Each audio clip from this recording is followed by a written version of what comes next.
कांग्रेस नेता राहुल गांधी ने press conference कर कोरोना से निपटने के लिए श्वेत पत्र पेश किया। राहुल ने कहा कि हमारे वैज्ञानिकों ने दूसरी लहर की चेतावनी दी थी, लेकिन सरकार ने उचित एक्शन नहीं लिया था। राहुल गांधी ने प्रेस कॉन्फ्रेंस की शुरुआत ये कहते हुए की कि कांग्रेस के श्वेत पत्र का मतलब मोदी सरकार पर उंगली उठाना नहीं है। इसके बाद एक एक कर उन्होंने अगला पिछला सब सुना दिया। कहा कि कोरोना की पहली और दूसरी लहर में सरकार का कोई इंतजाम नहीं रहा, लिहाजा जिनकी जान नहीं जानी चाहिए थी उनकी भी गई।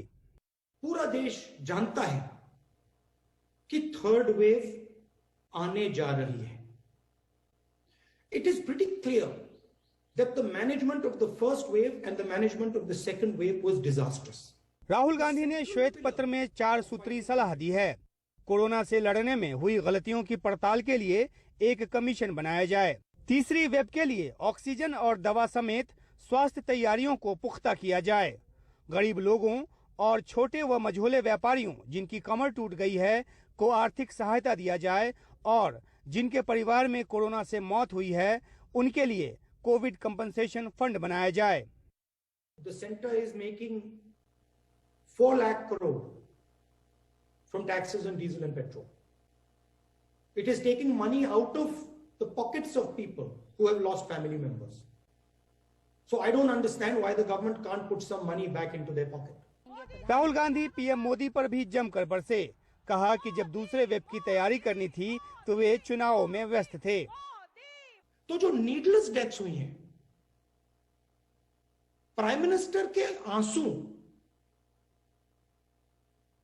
उन परिवारों के आंसू को नहीं मिटा पाएंगे। प्रधानमंत्री जी पहले भी मार्केटिंग में घुस गए थे। थाली बजाओ, मोबाइल फोन की लाइट जलाओ, और उसका नतीजा देश ने देखा है। 21 जून को देश में बड़े पैमाने पर जो वैक्सीनेशन हुआ, कांग्रेस ने उसका स्वागत किया है। अधिक से अधिक लोगों को जल्द से जल्द वैक्सीन लगे, राहुल गांधी ने इस पर जोर दिया। कहा हर वैक्सीन आजमाया जाना चाहिए। राहुल का जवाब देने आगे आए बीजेपी प्रवक्ता संबित पात्रा ने राहुल के श्वेत पत्र को बेकार बता दिया। राहुल गांधी जी ठीक से अध्ययन नहीं करते हैं। हर विषय में प्रधानमंत्री जी ने समय समय पर चिंता करके सभी स्टेक होल्डर्स के साथ बातचीत करके जो भी हो सकता है वो इस देश ने, इस सरकार ने किया है। मगर राहुल गांधी जी को ये कुछ दिखता नहीं है और हर विषय में वो राजनीति करना चाहते हैं। ये दुखद है। आपदा प्रबंधन कानून में मरने वालों के परिजनों को राहत की राशि देने की भी बात है और विधवा और अनाथ को भी। संबित 2 श्रेणियों की बात कर रहे हैं, लेकिन पहली श्रेणी की बात नहीं कर रहे हैं। कोरोना लहर की शुरुआत से ही राहुल गांधी सरकार को लगातार सुझाव दे रहे हैं। यहां तक कि सोनिया गांधी से लेकर पूर्व प्रधानमंत्री मनमोहन सिंह तक ने पीएम मोदी को चिट्ठियां लिखी, लेकिन सरकार ने नहीं सुनी। मनमोहन सिंह जी ने आपसे वैक्सीनेशन पर सुझाव दिए थे, आपने उनका मजाक उड़ाया। आपने अपने मंत्री से उन पे अटैक करवाया और फिर 2 महीने बाद जो उन्होंने कहा आपने करना पड़ा। जो हमने पहले आपसे कहा था कि सेंट्रलाइज तरीके से आप नहीं कर सकते हो, आपने मजाक उड़ाया। फिर 2-3 महीने बाद आपने उस बात को एक्सेप्ट किया।